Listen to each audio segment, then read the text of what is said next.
আসসালামু আলাইকুম। আমরা আজকে যে বিষয়টা নিয়ে আলোচনা করতে চাচ্ছি সেটা হচ্ছে জয়েন্ট প্রোডাক্ট এবং বাই প্রোডাক্ট। অ্যাকাউন্টিং 16/32 এর পক্ষ থেকে আপনাদেরকে শুভেচ্ছা এবং স্বাগতম। আমি Mohammad Munzarur Rahman, associate professor, department of accounting, Kushtia government college, Kushtia. তো আমরা যে বিষয়টা আজকে শেয়ার করতে চাচ্ছি যে জয়েন্ট কস্ট কাকে বলে। The joint cost is a cost incurred in a joint process. Joint cost may include direct material, direct labor and overhead incurred during a joint production process. A joint process is a production process in which one input yield multiple output. অর্থাৎ একই কাঁচামাল থেকে একই সাথে যদি এক বা একাধিক দুই বা ততোধিক দ্রব্য তৈরি হয়, ওই দ্রব্যগুলো সেপারেশনের পূর্ব পর্যন্ত যে সকল ব্যয় হয় তাকে জয়েন্ট কস্ট বলে। এর মধ্যে ম্যাটেরিয়াল থাকে, লেবার থাকে এবং ওভারহেড থাকে। মেইন প্রোডাক্ট কি? একই সময় একই কাঁচামাল থেকে একই সাথে যদি দুই বা ততোধিক দ্রব্য তৈরি হয় মূল্যের দিক থেকে এবং সর্বাধিক আয়সম্পন্ন প্রোডাক্টটাকে আমরা মেইন প্রোডাক্ট বলবো। আর প্রোডাক্টগুলো যদি সব সমপর্যায়ের হয় তাহলে তাকে জয়েন্ট প্রোডাক্ট বলবো। আর সবচেয়ে বেশি দামি প্রোডাক্টটাকে মেইন প্রোডাক্ট এবং কম দামি প্রোডাক্টটাকে আমরা বাই প্রোডাক্ট বলবো। তো এটা আমাদের আলোচনার বিষয় ছিল, এর আগেও আমি বলেছি। তো এটা আলোচনা করার ইয়েটা হচ্ছে যে প্রাইমারি একটা ধারণা দেওয়ার জন্য আমি এই বিষয়টা বললাম, এর আগের ক্লাসও করেছি। এখন জয়েন্ট কস্ট অ্যালোকেশনের মেথড সম্পর্কে এখানে বলা আছে। একটা হচ্ছে কস্ট মেথড, অর্থাৎ এখানে joint cost allocation between main product and by product or joint product. Joint cost allocation only main product, non cost method. এর অঙ্কটা আমরা আগে করেছি। তো এখন আমরা যে বিষয়টা নিয়ে আলোচনা করতে চাচ্ছি এই কস্ট মেথডের অঙ্ক। তো কস্ট মেথডের অনেকগুলো মেথড এখানে দেখা যাচ্ছে, 8টা মেথড আছে। এর ভিতর থেকে অঙ্ক দেখে বুঝে নিতে হবে। আমরা দ্বিতীয় ক্লাসে এই বিষয়টা নিয়ে সব পদ্ধতিগুলো নিয়ে আলোচনা করেছি। এখন তৃতীয় ক্লাস, তো একটা গুরুত্বপূর্ণ অঙ্ক আমরা এখন শেয়ার করব এবং এই শেয়ারের ভিতর থেকে অঙ্কগুলো আপনি অবশ্যই ধারাবাহিকভাবে দেখবেন, কারণ ধারাবাহিকভাবে দেখবেন এবং প্র্যাকটিস করবেন। আর যদি ধারাবাহিকভাবে না দেখেন বা প্র্যাকটিস না করেন সেক্ষেত্রে আপনি কোনো সুবিধা এ থেকে পাবেন না। শুধু দেখার মধ্যে অঙ্ক শেখা যায় না, দেখার মধ্যে কোনো রকম ফায়দা নাই। আপনি যদি প্র্যাকটিস না করেন তাহলে কোনো লাভ হবে না আপনার জন্য। আমি এই জন্য বলছি যে প্র্যাকটিস করেন এবং বারবার প্র্যাকটিস করেন। এবার আমি যে অঙ্কটা করছি, অঙ্কটা যে কতবার পড়েছে ছাত্র জীবন থেকে করে আসছি। A and B are joint product and C and D are byproduct. The following particular are available in respect of the product: sales per unit at separation point after further processing, cost after further processing, that means separation cost, profit at separation point, percentage এখানে দেওয়া আছে। During the period 400 units of A, 300 units of 4,000 units of A, 3,000 units of B, 1,500 units of C, and 1,000 units of product D. The joint product of the production item is টাকা 1,43,200। অর্থাৎ এখানে joint cost of the production item, এখানে joint cost হবে, joint cost totally consider selling expense 5% on sales. Allocate the joint cost and show in which cases further processing is profitable. Joint cost অ্যালোকেশনের কথা বলা হচ্ছে এবং এর কোন প্রোডাক্টগুলো ফার্দার প্রসেসিং করা লাভজনক সে বিষয়ে আপনার মতামত চাচ্ছে। তো এই বিষয়ে আলোচনা করার আগে আমি নন কস্ট মেথড নিয়ে আলোচনা করেছিলাম। এখানে নন কস্ট হবে না, এখানে কস্ট মেথডে হবে। তো প্রথমে আমাদের এই অঙ্কটা করতে হলে যে আমাদের যে কাজটা করতে হবে, এরকম একটা ছক আপনাকে বানাতে হবে আগে। এটা কিন্তু একটা দীর্ঘমেয়াদী একটা অঙ্ক, এটা 2-5 মিনিটের অঙ্ক না। আপনার এই অঙ্কটা যদি পরীক্ষার হলে করতে হয় তাহলে মিনিমাম আপনাকে প্রায় 40 মিনিটের মতো সময় লাগবে, আপনার 40 মিনিট। তো আপনাদের এমবির বিষয় আছে, এই জন্য আমি ঘরটা করে রেখেছি। তো এখানে জয়েন্ট কস্ট অ্যালোকেশনের বিষয়টাই একটা ছক এরকম দেওয়া আছে, ছকটা আপনি কাটবেন। এবার আপনি এখানে দেখেন যে এখানে প্রোডাকশন কত, প্রোডাকশন জয়েন্ট কস্টে যখন অ্যালোকেশন করবেন তখন অবশ্যই প্রোডাকশনটা বসাবেন। জয়েন্ট কস্ট এখানে অ্যালোকেশন হচ্ছে প্রোডাকশন ইউনিট হচ্ছে 4,000 আর এর বির হচ্ছে 3,000 ইউনিট আর সির হচ্ছে 1,000 ইউনিট। 3,000 এর হচ্ছে 1,100 আর 5,000 ইউনিট আর এর হচ্ছে 100 ইউনিট।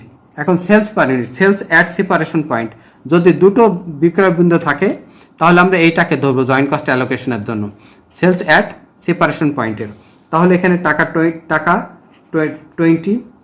32, টাকা 6, টাকা 5, এটাকে আমরা গুণ করলে হবে প্রোডাক্ট ওয়াইজ সেলস। এই প্রোডাক্ট ওয়াইজ সেলসটা আপনার অঙ্কের ক্ষেত্রে খুবই গুরুত্বপূর্ণ। যখনই অঙ্ক করবেন তখন এটাকে বলবেন product wise sales. Product wise sales এটা হবে 80,000, এটা হবে 80,000, এটা হবে 64,000, এটা 96,000, আর এটা হবে 9,000, আর এটা হবে 5,000। আমি যোগটা করে রেখেছি এখানে। Less profit at separation point, profit at separation point এরটা হচ্ছে মাইনাস, এখানে আমরা 25% এ করলাম, 25% বি করলাম, 20% সি করলাম, 20% আর ডি করলাম 15%। তাহলে এই সেলসের উপর 25% কাটলে আমাদের হবে এখানে 20,000 টাকা, 20,000 টাকা প্রফিট। এর উপরে 20% কাটলে, এর উপরে 20% কাটলে হবে 19,200 টাকা, এর উপরে 19,200 টাকা, এর উপরে 20% কাটলে হবে 1,800 টাকা, এর 5,000-এর 15% 750 টাকা। এটা যোগ করলে এই অ্যামাউন্টটা হবে। আমি সময় বাঁচানোর জন্য যোগটা করে রেখেছি। তাহলে প্রোডাক্ট বেস সেলস থেকে প্রফিট অ্যাট সেপারেশন পয়েন্ট আমরা বাদ দিলে আমরা পাচ্ছি এখানে cost of sales at separation point, cost of sales at separation point. তাহলে এখান থেকে এটা বাদ দিলে, এগুলো যদি আমরা বাদ দিয়ে দিই, তাহলে cost of sales at separation point এটা 60,000, এটা আর এটা এইগুলো হলো। এখন এরপরে আমরা যে কাজটা করতে পারি, সেলিং এক্সপেন্স। সেলিং এক্সপেন্সের বিষয়ে এখানে বলে দিয়েছে, স্পষ্টভাবে বলে দিয়েছে যে considering selling expense 5% on sell, 5% on sell. যখনই সেলস হবে তখনই তার 5% সেলিং এক্সপেন্স হবে। তাহলে সেলিং এক্সপেন্স হবে 5% অন সেলস। 5% অন সেলস মানে এই সেলসের 80,000 সেলস। তাহলে এখানে 80,000 ইন্টু 5% ইকুয়াল টু 4,000। এইটার উপর 5% কাটলে আমাদের হবে 4,800 টাকা, 4,800 টাকা। এটা হবে 4,800 টাকা। এটা আমাদের সেলিং এক্সপেন্সটা হবে 4,800 টাকা, 4,800 টাকা। আর এই রেটটার উপর 5% কাটলে হবে, এটা পরিমাণ হবে 450 টাকা। আর এটা হবে 5,000 গুণ 5%, এখানে 250 টাকা। তাহলে এটাকে আমরা বলবো বেসিস অফ অ্যালোকেশন, এটাকে আমরা বলবো বেসিস অফ অ্যালোকেশন। তো বেসিস অফ অ্যালোকেশনের যোগফলটা হচ্ছে আমাদের এইটা। এর ভিত্তিতে এই জয়েন্ট কস্ট আমাদের ভাগ করতে হবে। তো জয়েন্ট কস্ট ভাগ করার জন্য আমাদের আবার একটু অঙ্কে ফিরে যেতে হবে, কারণ একটা 5 পাতা 1 পাতা কোশ্চিন, তার 3 পাতা আবার সলিউশন, অতএব এছাড়া আমার কোনো পথ নাই। এখানে জয়েন্ট কস্টের বিষয় বলা আছে, এই টাকাটা হচ্ছে জয়েন্ট কস্ট এইটা। এখন বেসিস অফ অ্যালোকেশন এখানে আমরা বের করে নিয়েছি। বেসিস অফ অ্যালোকেশন এখানে দেওয়া আছে। বেসিস অফ অ্যালোকেশন আমরা পেয়ে গেছি, এখানে বেসিস অফ অ্যালোকেশন আমরা পেয়ে গেছি, এটা বেসিস অফ অ্যালোকেশন পেয়ে গেছি। তাহলে এখানে জয়েন্ট কস্ট যদি হয়, শেয়ার অফ জয়েন্ট কস্ট সমান joint cost by basis of allocation into basis of allocation of each product. A হচ্ছে 1,43,200 by basis of allocation into এর বেসিস। তাহলে এর হবে এত, আর বির হবে 1,43,200 বাই 1,38,750 ইন্টু এর বেসিস অফ অ্যালোকেশন হচ্ছে 72,000, এর বেসিস অফ অ্যালোকেশন হচ্ছে 72,000। তাহলে এইটা হবে, এইটা হবে। এখন ডিটটায় আসি, সিটটা আসলে ওই 1 লাখ,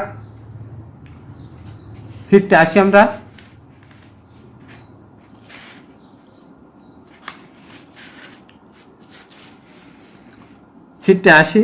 সিটটা আমাদের 1,43,000 বাই 1 লাখ, এটা সির আমাদের অ্যালোকেশন, বেসিস অফ অ্যালোকেশন এখানে দেখা যাচ্ছে 6,750, এটা ভাঙলে এটা হবে। এবার ডিটা আসি, ডি সমান হচ্ছে 1,43,000 বাই 200, এটা এর বেসিস অফ অ্যালোকেশন হচ্ছে 4,000 ইন্টু 4,000। তাহলে এর পরিমাণ হবে আমাদের, এর পরিমাণ হচ্ছে 4,128 টাকা। এ আমাদের জয়েন্ট কস্ট অ্যালোকেশন হয়ে গেল। এখন আমাদের কমেন্ট করতে হবে ইনকাম স্টেটমেন্ট করে। তাহলে এখানে দেখেন আমাদের বলেছে allocate the joint cost and show in which cases further processing is profitable. আমাদের জয়েন্ট কস্টে অ্যালোকেশন হয়ে গেছে এই অনুযায়ী। তাহলে আপনি জয়েন্ট কস্ট অ্যালোকেশন করতে হলে আপনাকে কি করতে হবে, প্রোডাক্ট বেস সেলস বসাতে হবে, তার থেকে প্রফিট বাদ দেবেন। তারপর সেলিং এক্সপেন্স বাদ দেবেন, বেসিস অফ অ্যালোকেশন পেলেন। বেসিস অফ অ্যালোকেশনের ভিত্তিতে আপনি এইভাবে জয়েন্ট কস্টটা বন্টন করে দিলেন। তাহলে আমরা জয়েন্ট কস্ট এখানে বসাতে পারি, জয়েন্ট কস্ট। এবার এখানে আমরা যা পেয়েছি সেটা আমরা বসিয়ে দেবো ইনকাম স্টেটমেন্টে। Income statement after further processing. তাহলে আমরা এখানে জয়েন্ট কস্টটা বসাই দিলাম। এর হচ্ছে 56,000, বির হচ্ছে 74,310, আর সির হচ্ছে 6,966, আর ডির হচ্ছে 4,128। এখন আমরা আফটার ফার্দার প্রসেসিং কস্ট বলেছে, তাহলে এখানে সেপারেশন কস্টটা যোগ হবে। সেপারেশন কস্ট আমাদের এখানে দেওয়া আছে, এখানে 38,200, এখানে সেপারেশন কস্ট আমাদের দেওয়া আছে 38,200। তাহলে সেপারেশন কস্ট আমরা 38,200 এখানে বসাই নিলাম। এবার এটা আমরা যোগ করে দেব, 94,000 হচ্ছে 94,200 আমাদের জয়েন্ট কস্ট। এখানে আমাদের জয়েন্ট কস্টের পরিমাণ, এটা আমাদের ভুল হলো, এখানে আমাদের জয়েন্ট কস্টের পরিমাণ 57,000,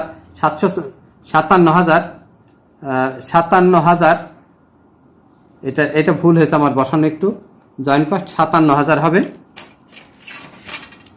জয়েন্ট কস্ট 57,796, আর এর হচ্ছে এর 74,310, এটা 74,310, এটা 6,966, আর এটা হচ্ছে 4,000 এত।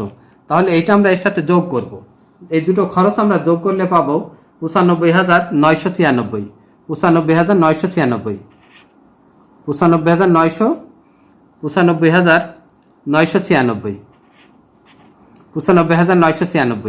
এর জয়েন্ট কস্টের পরিমাণ হচ্ছে আফটার ফার্দার প্রসেসিং কস্ট হচ্ছে 68,200। এখানে আমরা 68,200 বসাবো। এখানে বসাবো 11,150, আর এর বসাবো 2,600। তাহলে এই দুটো কস্টকে আমরা এবার যোগ করে দেব। আমাদের যোগ করলে এইটা হবে 1,64,00,000, এটার পরিমাণ হবে আমাদের 1,42,000, 1,42,510। এইটা হবে 18,116, আর এইটা হবে হচ্ছে 6,728। এটা যোগ করলে এটা হবে। তাহলে এখন লেস এন্ডিং ইনভেন্টরি। এখন দেখেন অঙ্কের ভিতরে, অঙ্কটা আবার একটু আমি ফিরিয়ে নিয়ে যাচ্ছি। অঙ্কে কিন্তু কোনো আনসোল্ড স্টক নেই, অঙ্কের ভিতরে কোনো আনসোল্ড স্টক নেই, সব প্রোডাক্টই সোল্ড হয়ে গেছে। তাহলে এন্ডিং ইনভেন্টরির বিষয়টা এখানে আসবে না, এন্ডিং ইনভেন্টরি এখানে আসবে না। যদি এন্ডিং ইনভেন্টরি আসতো cost of production by production unit into stock unit, cost of production by production unit into stock unit, এটা থাকলে এখানে আসতো। তাহলে এটা না থাকলে এটা আমরা নামাই নিয়ে আসলাম, এটাই কস্ট অফ গুড সোল্ড হয়ে গেল।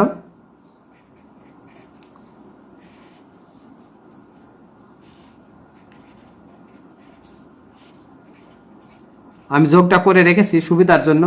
এবার এখানে কি বলা হচ্ছে, আফটার ফার্দার প্রসেসিং। তাহলে আফটার ফার্দার প্রসেসিং এর সেলস প্রাইস একটু কত ছিল, এইটা আফটার ফার্দার প্রসেসিং এর সেলস প্রাইস ছিল এইটা, আফটার ফার্দার প্রসেসিং এর সেলস প্রাইস ছিল এইটা। তাহলে এই 30, 60, 14 এবং 8, এখানে আমরা দেখেন 30, 60, 14 এবং 8। এবার এই সেলস ইউনিটে গুণ করেন, এই সেলস ইউনিটকে গুণ করলে এখানে হবে 1,20,000 সেলস থেকে। এবার এইটা এখানে গুণ দেন, এইটা হবে 1,80,000। এবার 14 দিয়ে এখানে গুণ দেন, 14 গুণ 15, তাহলে এখানে হবে 21,000 টাকা। এখানে হবে 21,000 টাকা, আর এইটা হবে 8,000 টাকা। তাহলে এইটা হচ্ছে আমাদের gross profit, sales minus cost of good sold. এটা কি হবে, গ্রস প্রফিট। আমি যোগটা করে রেখেছি এখানে, sales minus cost of good sold, অর্থাৎ এই সেলস থেকে কস্ট অফ গুড সোল্ড থেকে বাদ দিলে আমাদের এখানে গ্রস প্রফিটের পরিমাণ বের হবে। তো গ্রস প্রফিট হবে এখানে 24,000, এইটা এখানে হবে 37,000, 490। ক্যালকুলেটারে বের করে অঙ্কটা করতে আপনার প্রচুর সময় লাগবে। এখানে আমাদের আসবে এটা, আর এখানে আসবে 1272। এটার যোগফল আমরা যদি করি তাহলে হবে 65,650। 65,650। এখন এ থেকে সেলিং এক্সপেন্স বাদ দিতে হবে। সেলিং এক্সপেন্সের বিষয়টা এখানে বলেই দিয়েছে। সেলিং এক্সপেন্স বলে দিয়েছে 5% অন সেল। তাহলে এই বিক্রির উপরে, এই 1,20,000-এর উপর 5% অন সেল, 5% অন সেল। তাহলে সেলিং এক্সপেন্স এখানে এই 1,20,000, 1,20,000 × 5%, এখানে 6,000। তাহলে এখানে নেট প্রফিটের পরিমাণ হবে 18,004। 18,004। এই 1,80,000-এর 5%, 5,18,90, এখানে 9,000 বাদ দেন। এখানে আমাদের নেট প্রফিটের পরিমাণ হবে 28,490। 28,490। আর এখানে এই 21,000-এর 5% করলে আমাদের আসবে 150। 21,000-এর 5%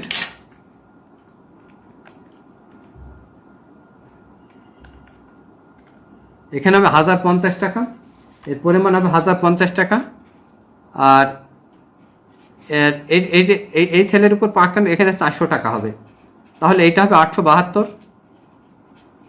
আর এখানে হবে আমাদের 1834। তাহলে এইগুলো যদি আমরা সেলিং এক্সপেন্সটা যোগ করি তাহলে আমাদের 16,450 হবে। এখানে 16,450। এখানে আমাদের নেট প্রফিটের পরিমাণটা আসছে, 49,200। 49,200। এইটা হলো income statement after further processing. ঠিক অনুরূপ আর একটা ইনকাম স্টেটমেন্ট আমাদের তৈরি করতে হবে। একই নিয়মে বিফোর ফার্দার প্রসেসিং। তাহলে এখানে জয়েন্ট কস্টের পরিমাণটা আমরা পেয়ে গেছি। এখান থেকে আমরা আফটার, এখানে ছিল আফটার, এবার বিফোর ফার্দার প্রসেসিং। তাহলে এখানে জয়েন্ট কস্টের পরিমাণটা আমাদের আগে যেহেতু বের করা আছে, এখান থেকে আমরা বসাই দিচ্ছি। জয়েন্ট কস্ট আমরা বসাই দিলাম।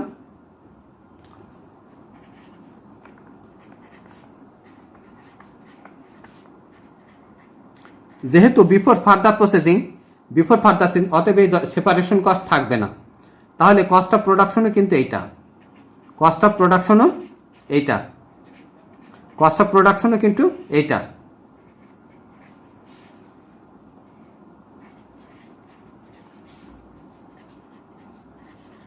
কস্ট অফ প্রোডাকশন এইটার পরিমাণ আমাদের এখানে বলা আছে 1,43,000। 1,43,200 টাকা। 1,43,200 টাকা। তাহলে এবার আমাদের এন্ডিং ইনভেন্টরি আছে কিনা, সব বিক্রি হয়ে গেছে, এন্ডিং ইনভেন্টরি নাই। তাহলে এইটাই কিন্তু কস্ট অফ গুড সোল্ড হয়ে গেল। এটা আমাদের কস্ট অফ গুড সোল্ড হলো। তাহলে এই কস্ট অফ গুড সোল্ড 57,796, এটাই কস্ট অফ গুড সোল্ড হবে। আমি অঙ্কটা এন্ডিং ইনভেন্টরি অঙ্কের মধ্যে আসবে, এর জন্য আমি আপনাদের একবারে দেখাচ্ছি, যাতে একটা অঙ্ক থেকেই আপনার সব অঙ্ক একই রকম নিয়মে হয়।